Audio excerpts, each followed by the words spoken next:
Good evening. I'm Betsy Stites, President of the League of Women Voters for the Woodbury Cottage Grove area. The purpose of the League, both at the national, state, and local level, is to empower voters and defend democracy, and we've been doing this for over 100 years. We have been a trusted source for nonpartisan voter registration and education, and a longstanding witness to Minnesota's proud tradition of voter access and election integrity.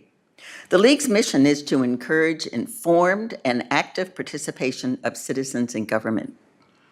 Work also to increase understanding of major public policy issues and influence public policy through education and advocacy. And we do this through things like, just as we're doing tonight, our candidate forums, also with promoting voter registration and informing voters on policy issues through education. I want to really emphasize tonight a wonderful resource that everyone has. It's called Vote 411. And you can go to that through the internet browser, or you can click on our website, lwvmn.org. This is a place where every single candidate that is running for office in the state of Minnesota is asked to complete a number of questions to help inform you, the voter, so that when you go to the polls, you are making educated election choices. We are one of only 3 states in the nation that we have every single candidate. So please take advantage of that, and hopefully, I know you're going to learn a lot this evening as we turn to Senate District 41 and House District A and B. Roger Green is our moderator tonight, and I'm going to turn it over to him.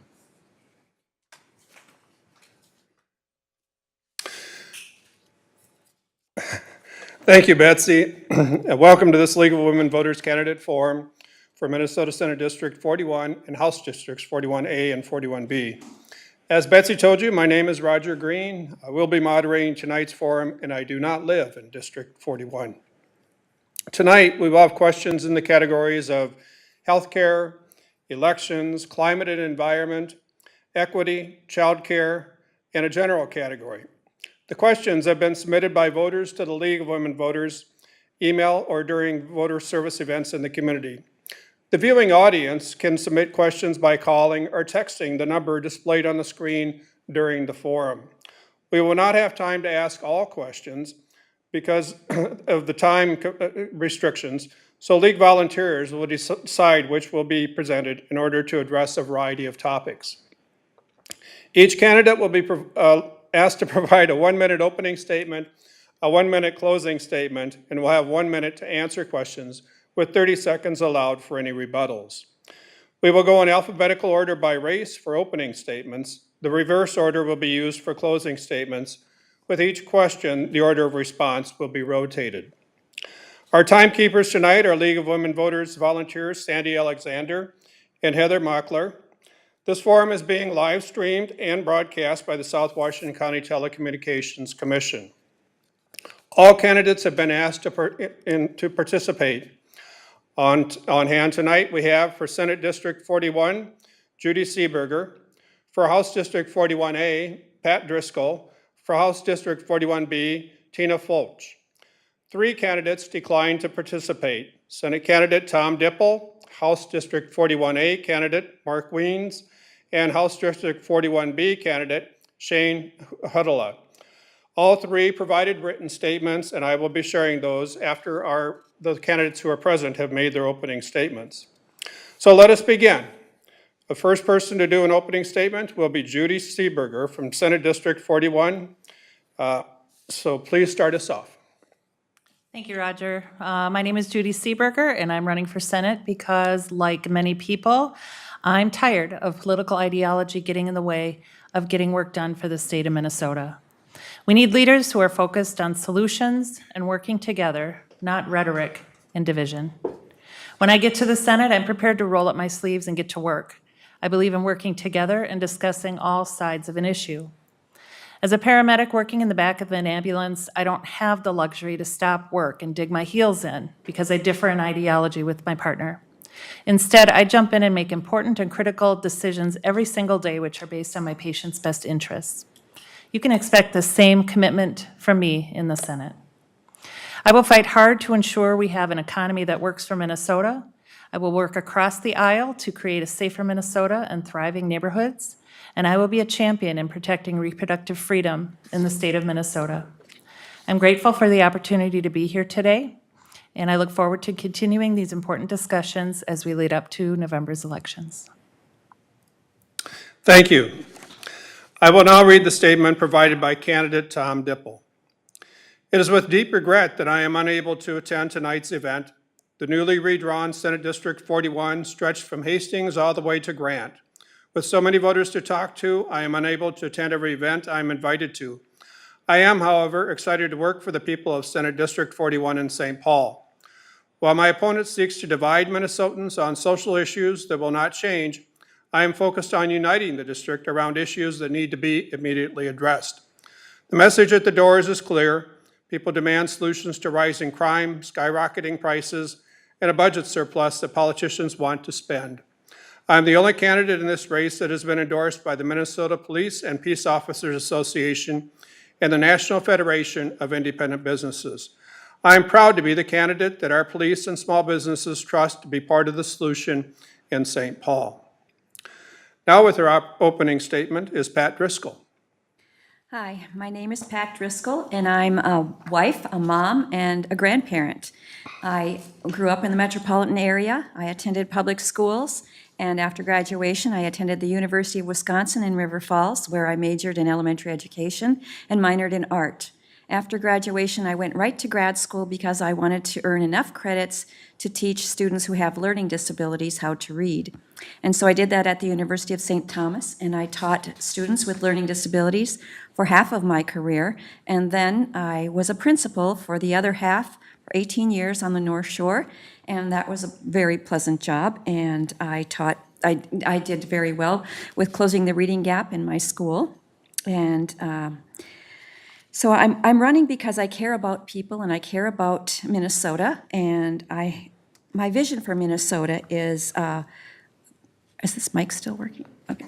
My vision for Minnesota is stable housing for everyone, jobs that pay for the cost of living, and everyone has enough food.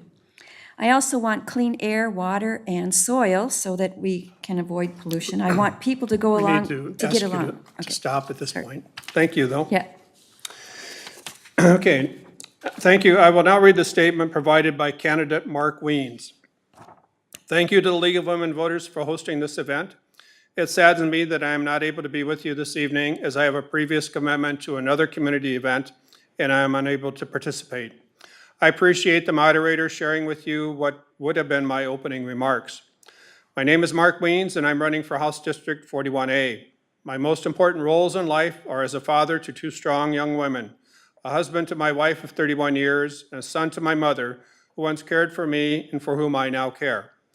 My family and I are pleased to call the Lake Elmo area home for the past 20 years. I'm a retired military officer with decades of experience in leadership, policy making, and strategy. My last decade of service was spent working with diverse groups of professionals and leaders from all over the world to solve complex security and personnel issues.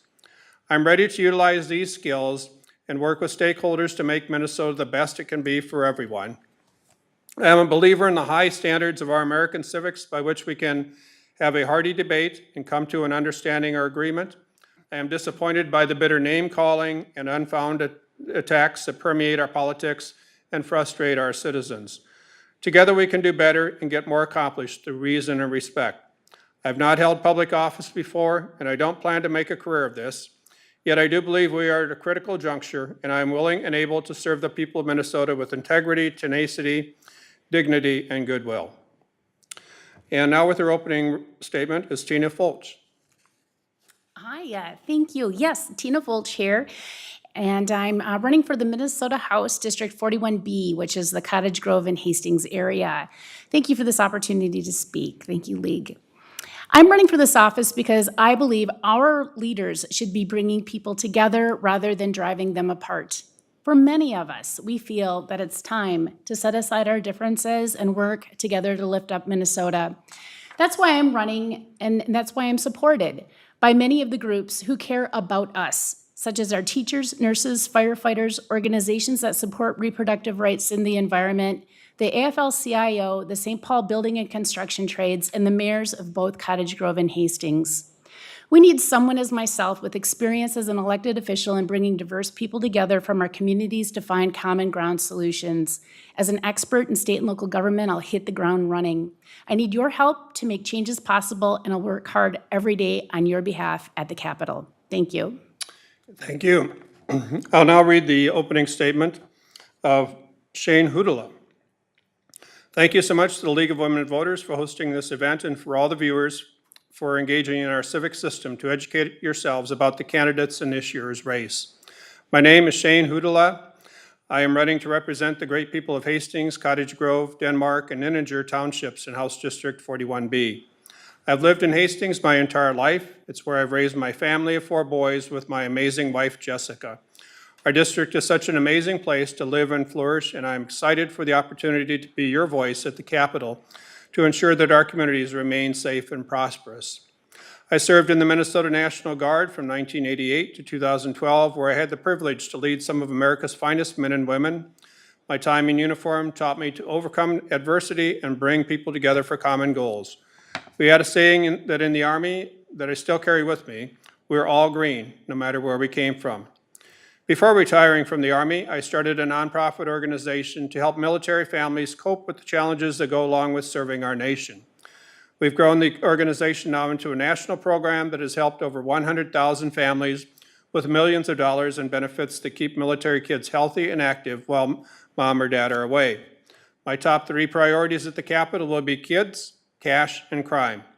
Crime is out of control right now. People simply don't feel safe going to the Twin Cities. Cash is short in everyone's wallet, but we have a $12 billion surplus for our next legislative session that I look forward to using to providing meaningful tax relief for working-class Minnesotans. Kids, we owe it to them to have safe and vibrant communities like the ones we grew up in. Thank you so much for your time tonight. I look forward to representing you at the Capitol, where I will fight for your voice to be heard as I focus on getting us back on track with priorities like kids, cash, and crime. We will now go to the questions. The first question is in the education category, and it will go to Pat Driscoll first. If elected, what will you do to ensure that funding of our public schools adequately keeps up with inflation and growth? Ms. Driscoll. Okay. Well, education is my thing, and I understand the funding very well. And I think what I need to do is help people understand the funding as well, because I don't think a lot of people understand that in 1990, the legislature cut funding for the public schools, and they used to give us 11% of the budget, and they cut it to 5%, and it's been that way for 30 years and never caught up. And because of that, different districts have had to go to their local voters for taxes to make up the difference. And the gap just keeps getting wider and wider, and we're at the point now where funding is unfair, and it says in the Constitution, our job as legislators is to fund public education and provide it for throughout the state. And the federal Constitution says that we have to be fair about it. So we need to fix this and fix it now, because our future depends on it. Thank you. The question now goes to Judy Seeberger. Thanks. I am a strong believer in public education. I am a teacher. I have a master's in teaching. I work in the public schools as a middle school and high school English teacher, and as a substitute now that I'm on the campaign trail. I know that our kids are our future. I know that our kids all deserve a world-class education. And I think we all know that we can't cut our way to a great education. Every kid in every classroom deserves what they need to succeed. They deserve up-to-date materials, they deserve great teachers, they deserve safe and healthy buildings, small class sizes, and resources like mental health resources, nurses, technology assistants, and other specialists. you know, I hear rhetoric from the other side which plants fear around our public education folks, and nothing could be further from the truth. In the Senate, I will uphold public education and ma'am. fight for our kids. Thank you. Next question goes to Tina Folch. Yes. Well, as a mother of two sons who have recently graduated from our public high school, I can tell you that now more than ever, Minnesota does need a strong investment in all of education, pre-K through career training. Our communities keep passing referendums, but our classrooms are bulging and mental health access is needed. Over the past 30 years, the legislature has failed in even keeping up with inflation. After speaking with our local district finance director, he believed that the per-student formula is at least $1,000 per student behind the actual cost. We can no longer place the burden of funding the gap on school boards and property taxpayers because the legislature just won't do its job. I believe strongly in public education investment because the success of our children today is the foundation of our economy tomorrow. And when I say fully fund, I mean take $1 billion of the surplus of the $9.2 billion surplus and apply that towards public education. Thank you. Thank you. Does anybody have any additional comments? Okay, we'll move on to question number 2 on budget and finance, and it will go to Tina Folch first. The 2022 legislative session ended with no action on the remaining $7.2 billion state surplus. What do you think the state should do with that surplus? Great, thank you. Well, that just segues into what I was just saying. I believe strongly that we should be, as I just said, that we should be fully funding our schools. You know, for young families, pre-K is a huge expense, and I think that we should really be looking at models where we can provide more access to pre-K schooling for our young folks, and I think that's tremendous. Also, I think that when looking at that budget surplus, we should be looking at opportunities where we can also support first responders, be it police, firefighters, and ambulance providers. Last, I think that it's important that we're making investments in infrastructure. Our water systems, our wastewater systems are at end of age. There's many chemicals that need to be streamed out of our water systems, and so I think that we should be making investments in those public utilities as well. Thank you. Thank you. The question now goes to Pat Driscoll. So I agree with a lot of things she said, and that's we both think alike. But I also think that we should put some aside for future disasters. Who knows when the next pandemic's going to come or what else is going to happen. And then we should give some of it back to people. I think that a lot of people need this money, and they're hurting right now. I agree that we should fund schools and make sure that our police officers have what the resources they need and our first responders. And I also agree that childcare providers need some of this to pay. They don't have health insurance. We can help them out a little bit so that they stay in the child care services, because that's an area where we're short. People can't work if they don't have child care. And that's all I have. All righty, thank you. Judy Seeberger. Thank you. There's no reason why our budget surplus has to continue to sit at the Capitol. This is due to the inaction of the Republican lawmakers who refuse to deal and refuse to bargain and refuse to get this through. And that's not right. It doesn't do any of us in the state of Minnesota any good to be in this position because of digging in of the heels of a partisan ideology. When I get to the Senate, I'm going to ensure that the business of the state moves forward. In terms of the surplus, there was a perfectly good bill set to go through that gave billions back to the people of Minnesota. I will roll up my sleeves when I get to the Senate, so this kind of thing will never happen again, and I'll make sure that the work of the people gets done when I get to the Senate. Thank you. Any additional comments? Okay, we'll move on. The next question is in the area of public safety, and it will go to Pat Driscoll first. Many are concerned with increasing gun violence in our communities. What legislation, if any, would you support to help revise or reverse this current trend and respond to the need for safer communities? Well, first of all, I think we need to fund our first responders and our police officers so that they have the resources that they need to do the job. I know that we're short personnel, and I know that there's training that needs to take place. And I also think that common sense gun laws would be helpful because of the gun crimes. Every week we hear another teenager shot, and breaks my heart to see these children getting killed by guns. So if we had safe gun laws such as, permits and training, the things that are in place now, but also holding people accountable for when their guns kill someone, they should be responsible for locking those guns up and not having other people die because of their negligence. They should be responsible for that. Okay, that's it. All righty, thank you. Next, we'll hear from Tina Folch. Yes, on the matter of guns, personally, I am a concealed carry permit holder, and I enjoy going to the range with my boyfriend, and I support my son who loves to go deer hunting with his cousins in the fall. But the majority of us who are responsible gun owners do believe that we do need to have common sense gun laws in place.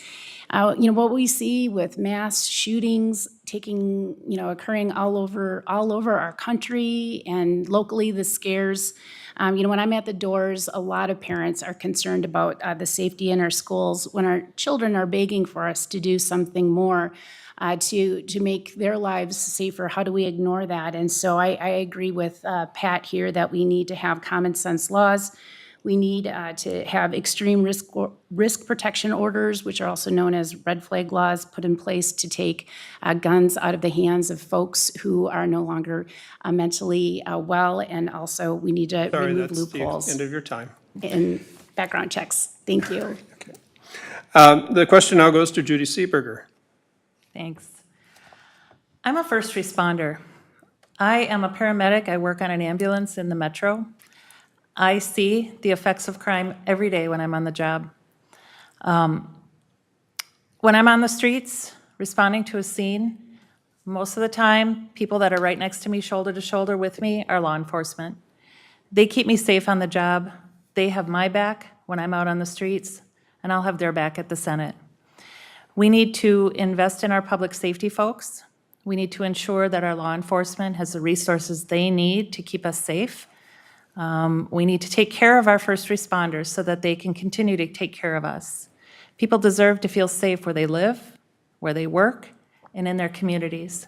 And when I get to the Senate, I will work to ensure that our law enforcement's departments are funded, supported, and fully supported. Okay, any additional comments? All righty, thank you. The next question is in the area of healthcare, and we'll go to Tina Folch first. Given the recent Supreme Court ruling regarding Roe v. Wade, state legislatures may be enacting new laws regarding women's reproductive health issues, including access to care. What measures, if any, do you think the Minnesota legislature should enact regarding women's reproductive health and abortion? Ms. Folch? All right. Well, no one denies that women's constitutional rights to govern their own bodies are viciously under attack. Abortion is on the ballot when the far-right candidates, who aren't here this evening, boast about their belief in forcing women to bring pregnancy to full term. They want government to strip women's abilities to make decisions about their own health care and financial futures. For the past 50 years, this nation has trusted women to make choices over their own health care. We are now facing a wave of authoritarianism that wants our country to go backwards in people's freedoms. Instead of denying reproductive and constitutional rights, I believe we should champion life in families by increasing access to childcare, investing in public schools, and making paid family medical leave law. Like most Minnesotans, I believe we should all have the freedom to decide what is right for our own families. Thank you. Thank you. Now we'll hear from Judy Seeberger. Wow, Tina, yes. Thank you. I agree with everything that Ms. Folch said. When I get to the Senate, I will always fight for women's reproductive rights. I will always protect reproductive freedom in the state of Minnesota. I believe that the decision whether and when to start a family is a personal decision and that there's no place for politicians in that discussion. If we've learned nothing from the Dobbs decision, it's that if the GOP says it's settled law, we know that we can't trust that. Anything can be overturned, and we need to fight for people in the Senate who will vote to uphold reproductive rights, and I'm that person. Thank you. Any additional comments? All righty. The next question is also on health care. Pat needs to answer that. Oh, I'm sorry. Did I miss somebody? Yeah. Please, go ahead. I'm You have just gonna 30 make it- seconds. Okay, I'm just going to make it really short because. Oh, I'm sorry. I missed you entirely. Yeah. Yes, please, Ms. Driscoll. My Okay. apologies. I'm going to make it really short because everything's been said, and I'm going to tell you that I'm the only candidate in 41A in this race that will protect women's reproductive rights, including the right to choose an abortion. I know that my opponent will not. And I also protect the clinics that provide this health care because they do more than what provide, birth control and abortion. They keep women's health care. They have other services that they provide that keep women healthy and that they wouldn't receive otherwise if they didn't have these clinics. Okay, thank you. Any other comments? Or apologies. The next question, as I suggested, is also on healthcare. It is, what is your position on ensuring that all Minnesotans have access to affordable healthcare? And this time, we're starting with Pat Driscoll. Okay. I believe all Minnesotans should have access to affordable health care, and I don't know how we can do this, but I have an idea that Minnesota Care could be expanded and strengthened, and people could buy into it, and that way people could get insurance that they could afford. Also, Minnesotans need prescription drugs that they can afford, and I met some people on the doors when I was door knocking that this woman has 2 sons who have kidney disease, and their prescription costs $3,800 a month. And every month she has to fight with the insurance company to pay this bill. And at the end of the month, they finally pay it, but at the end of the year, the insurance company drops her and she has to go looking for another insurance company. In the past 5 years, she's had 5 insurance companies, and that's not fair. These children need these drugs to stay alive, and she shouldn't have to go through that anguish and anxiety every month.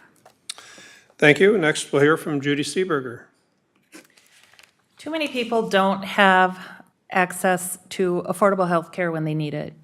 I see folks end up in my ambulance all the time with preventable and treatable conditions that have gotten out of hand because they can't afford their medications, they can't afford a doctor visit, they can't afford routine preventative care. And now when they see me in my ambulance, they're just much sicker than they need to be. And that's not the way it should be here in Minnesota or in the United States. We need to rein in the costs of prescription drugs. We need to control the costs of copays.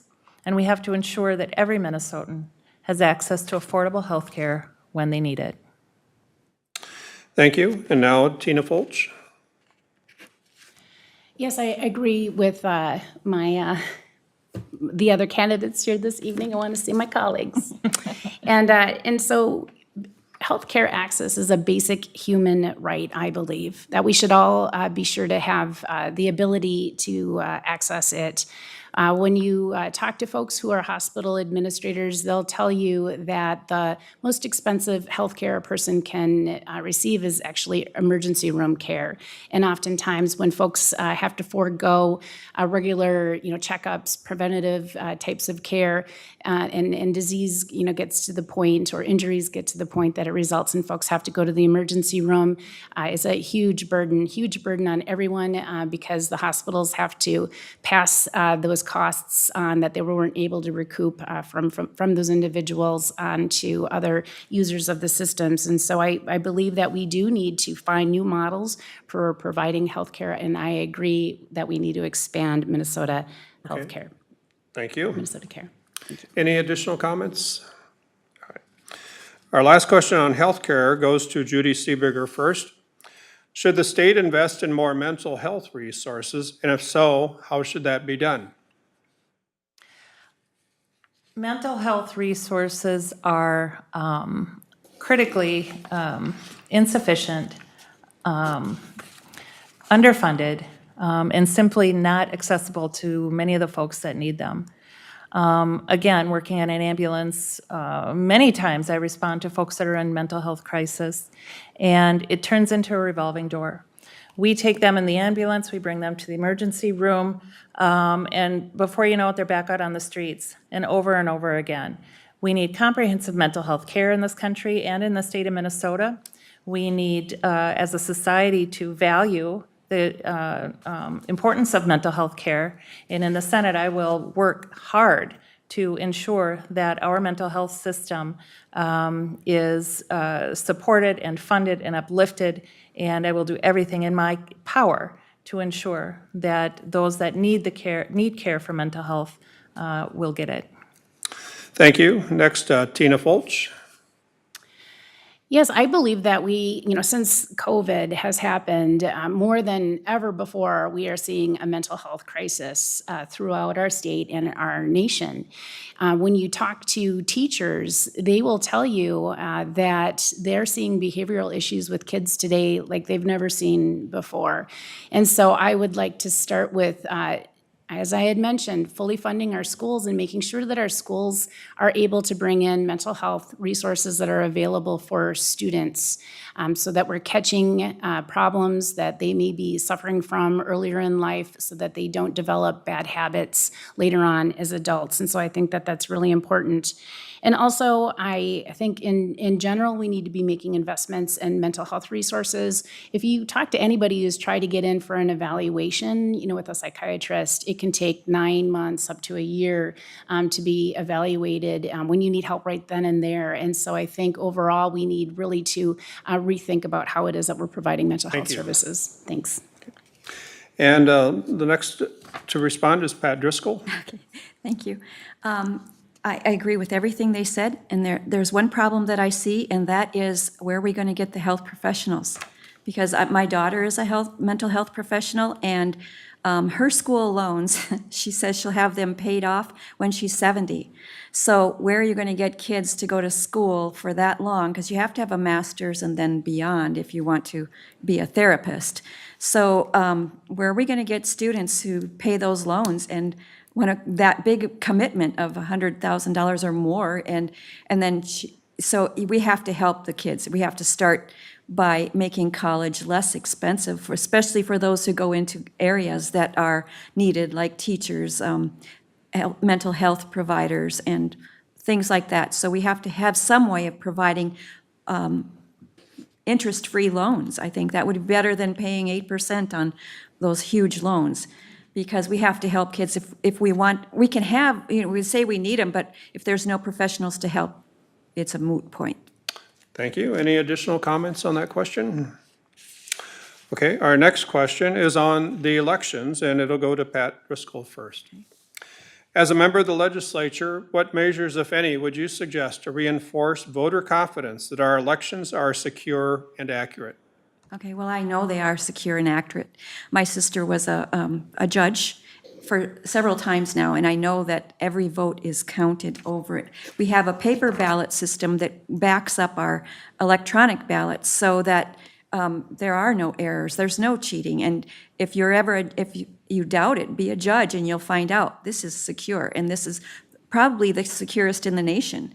So I would protect that system and fight against anyone who wants to change it, because we have an excellent system the way it is. Thank you very much. Tina Folch?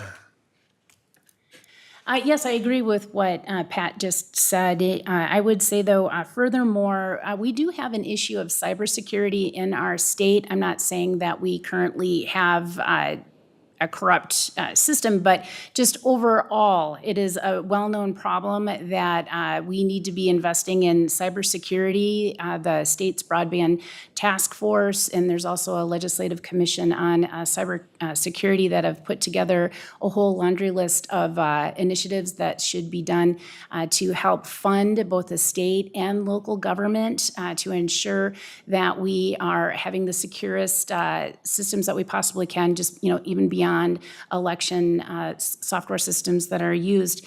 Because, honestly, it's amazing. The state of Minnesota, they are, what did I read? It was like 27,000 phishing emails come in a month or something crazy like that. And so we need to make investments to make sure that government has secure computer Thank you. systems overall. Thank you. And Judy Seeberger. I think one of the things that we as Minnesotans and Americans can be the most proud of is our elections. We traditionally have seen over the course of our history the peaceful transition of power time and time again, and I think it's something as citizens of the state and of this country that we should be extremely proud of. I think here in the state of Minnesota, we have an excellent voting system. We have an excellent election system. You speak to any election judge and they will, first you're going to see a big smile come out on their face and then they're going to tell you how wonderful the system is and how well it works. I'm happy with our system. I think it's a fabulous system. I think it does a great job. And I think every Minnesotan can feel confident that their vote is counted and that it counts. Thank you. Any additional comments on that one? All righty. This next question as well is about elections. Do you support full disclosure of political contributors, including PACs? What changes, if any, in campaign financing laws would you support? And I believe Tina Folch will start us off on this one. Yes, I do agree that we should have full disclosure when it comes to contributions that are being made to campaigns. I think that candidates ourselves are honest folks, and I think we do the best we can usually to make sure that we are documenting our expenditures and who it is that we're receiving contributions from.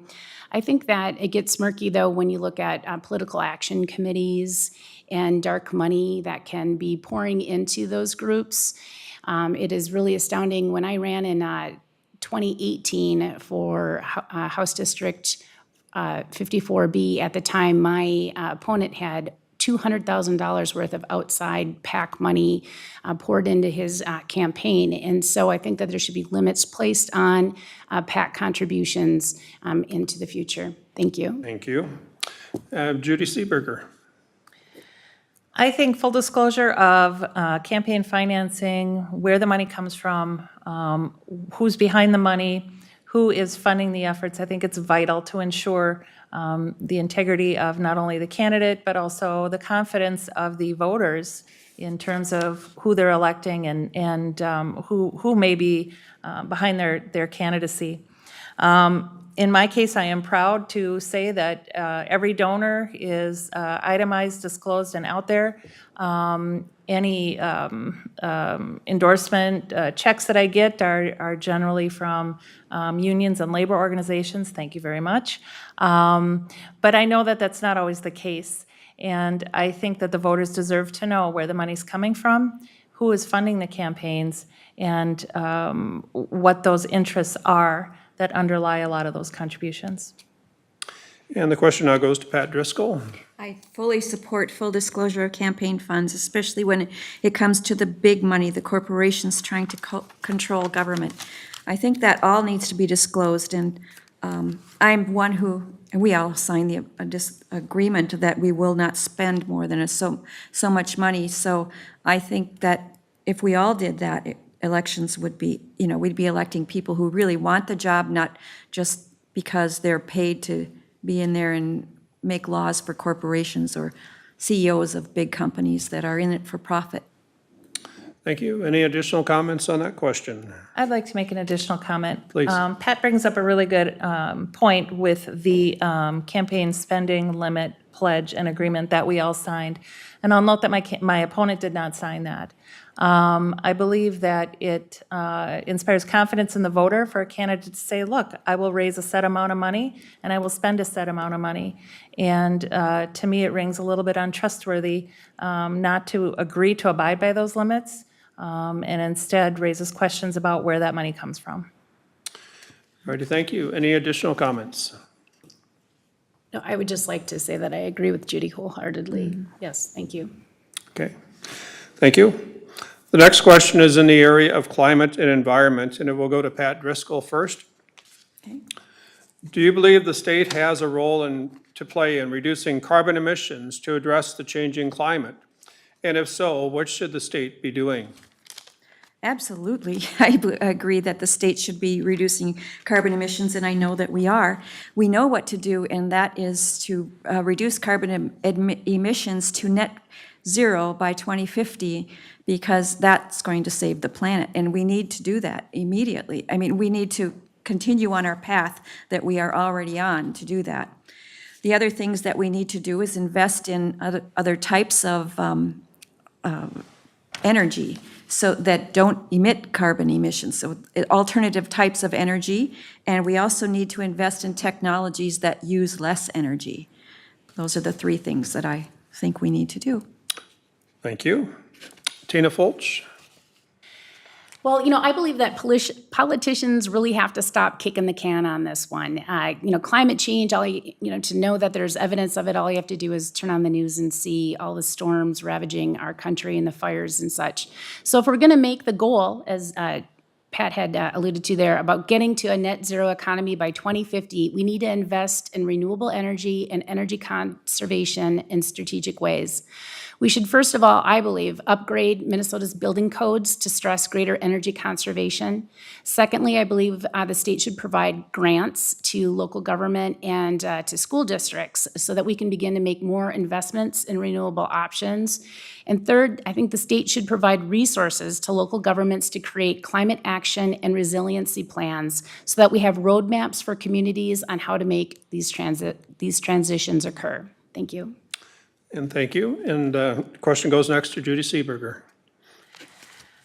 I believe the state absolutely has a duty to encourage a transition to cleaner energy and reduce carbon emissions. While we do that, however, I think we also have an obligation to ensure that workers are not displaced. I live and was raised in the St. Croix Valley. We have the King coal burning power plant. And that plant and other coal burning power plants are in the process of being phased out and decommissioned over the state of Minnesota. And I believe we need to be thoughtful in doing that so that the workers who make their living in those industries can be transitioned, retrained, replaced in other industries so that we don't lose jobs and so that we can protect our workforce. Any additional comments in this area? I would just like to add to what Judy just said. She's spot on there. And recently, the Department of Employment and Economic Development did have an office that has begun specifically with the goal to help communities that are in that kind of transition to help uphold them. And I think that we need to continue to make those investments. Thank you. Thank you. Any other comments? Very good. The next question is in the area of childcare. A barrier to workforce participation is available and affordable childcare. What, if any, is the legislature's role in addressing this issue? And Judy Seeberger will be first. Thank you. The workforce really suffers when a parent can't get to work on time or can't get to work at all because of childcare issues. We lose productivity, we lose economic gain, we lose all sorts of things. A parent could even lose their job. I think it's our obligation to ensure that there is not only adequate and affordable child care for every Minnesota worker, but that there's also paid family medical leave. When I was a young mother, my husband was mobilized for a year. I had 2 small boys. My husband's in the military, and it was quite honestly the hardest year of my life. My employer did not offer any kind of paid family leave.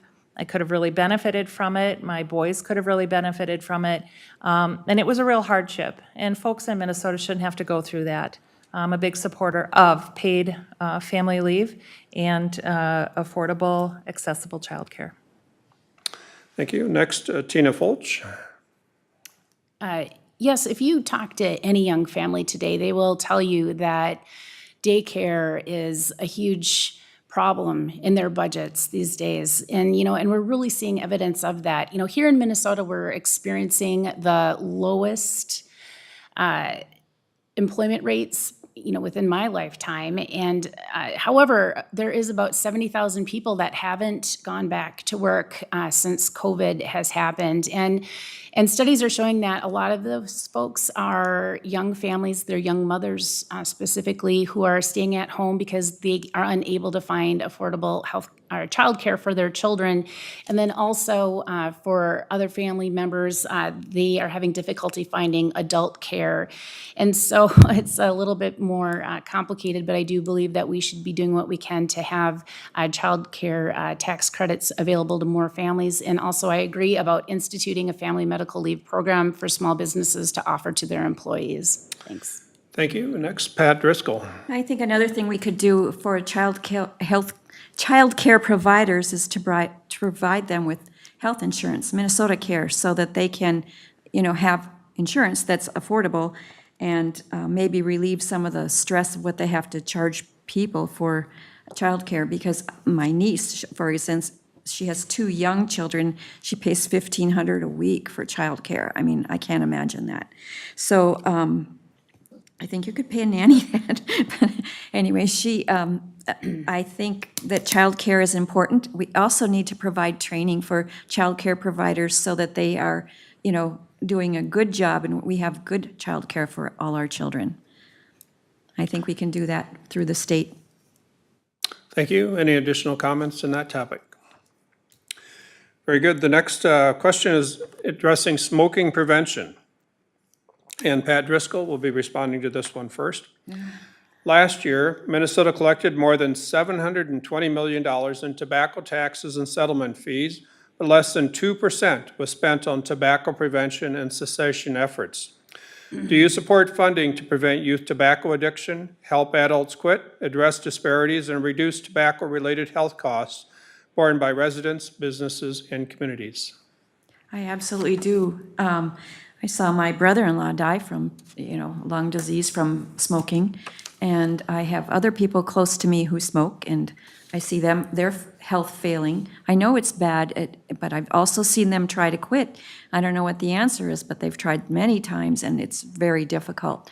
So I really don't have an answer for how you can help people quit, but I don't think we should give up. People who, what I've heard that they make these cigarettes with different flavors so that kids want to smoke, and I think that's wrong. I don't think we should be encouraging young people to smoke when we know that it's dangerous for their health. Thank you. Next, Tina Folch.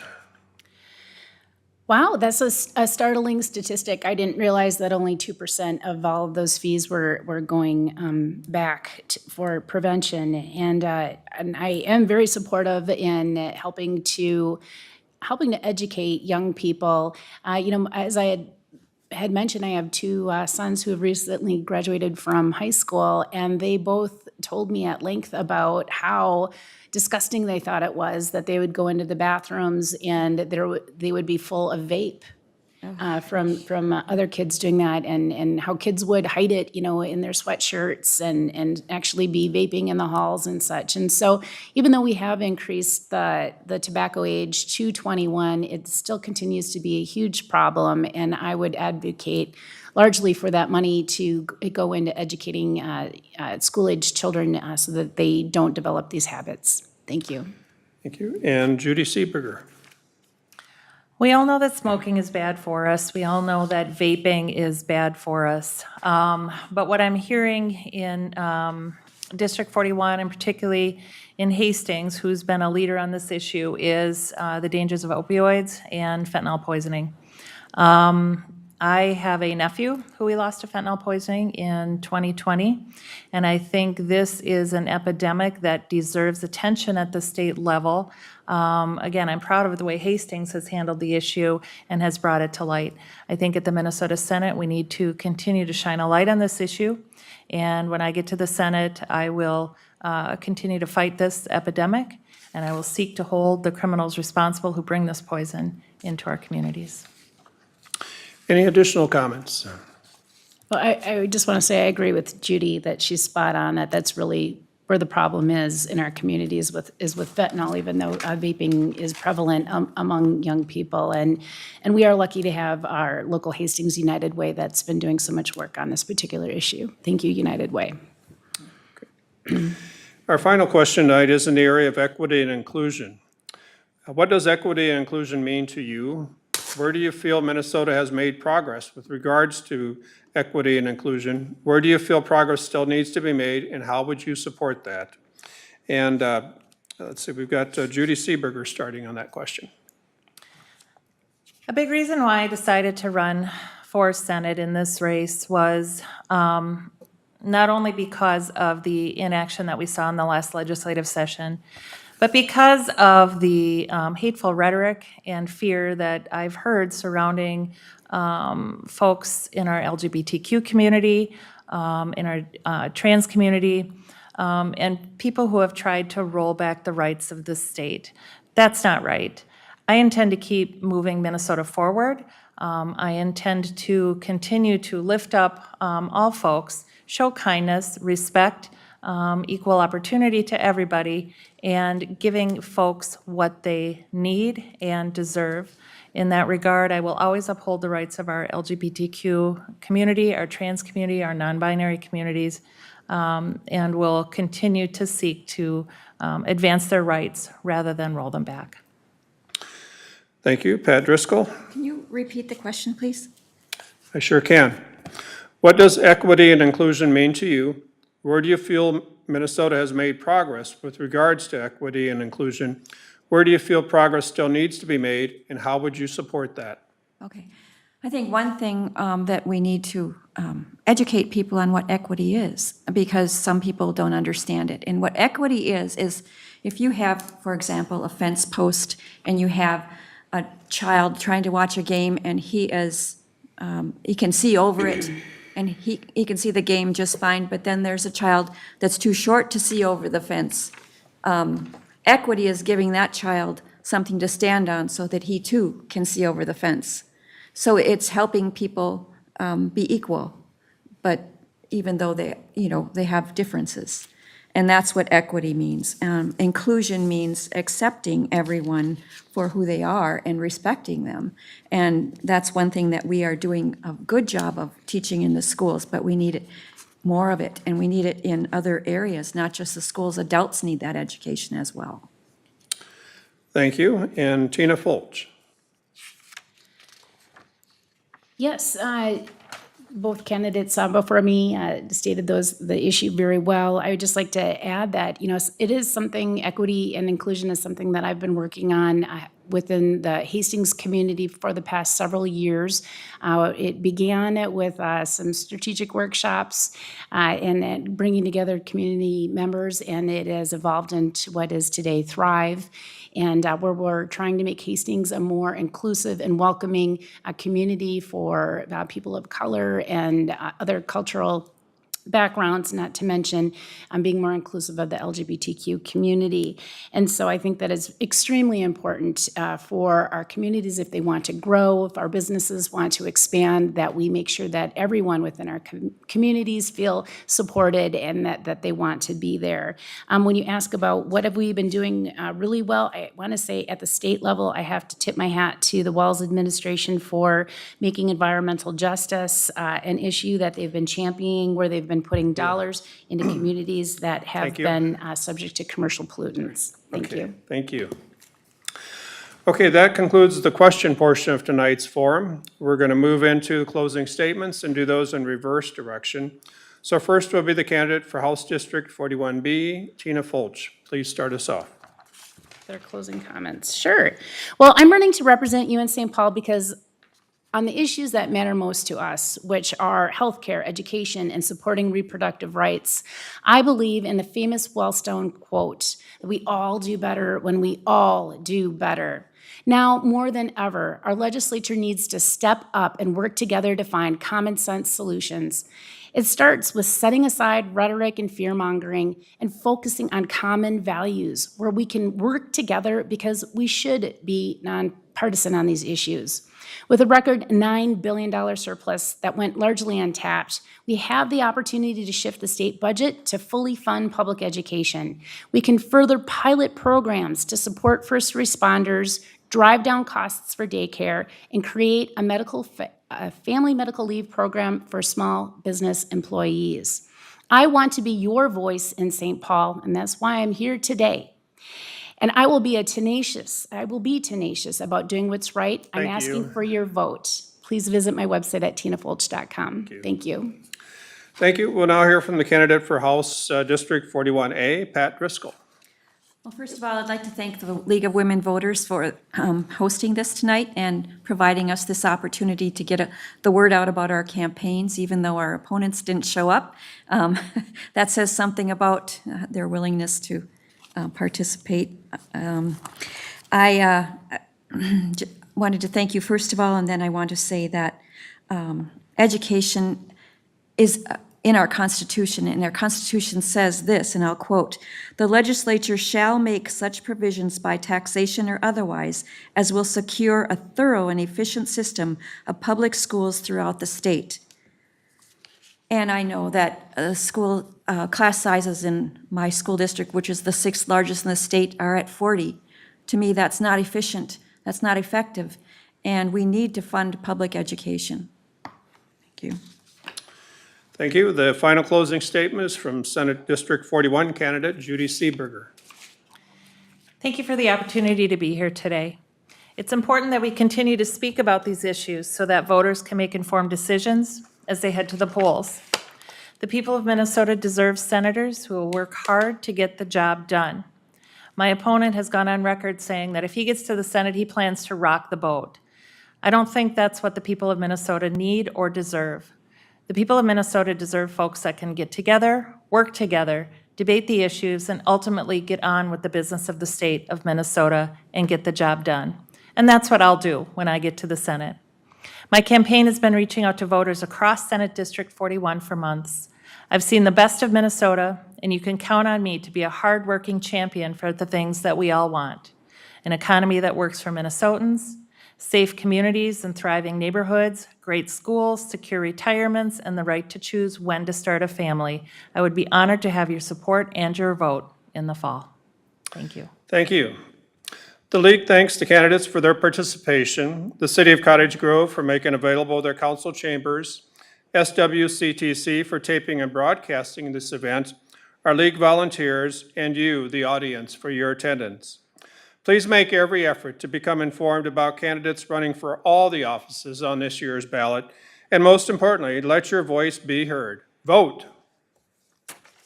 This concludes our candidate forums for this evening for Senate District 41 and House District 41A and B.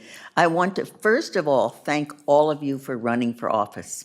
It's not easy, and we really appreciate the time, effort, and all that you're doing to be able to bring forward the beliefs that you have in order to represent us. This is the 5th of 8 candidate forums. We have 3 more that are going to be happening. One on Tuesday, the 20th, for the Woodbury City Council, and Wednesday, September 21st, for Senate District 53, House District 53B, and Newport City Council. Please make every effort to become educated and informed. As we said, vote. 411.org is a place you can learn more about the candidates. And again, thank you so much. Good evening.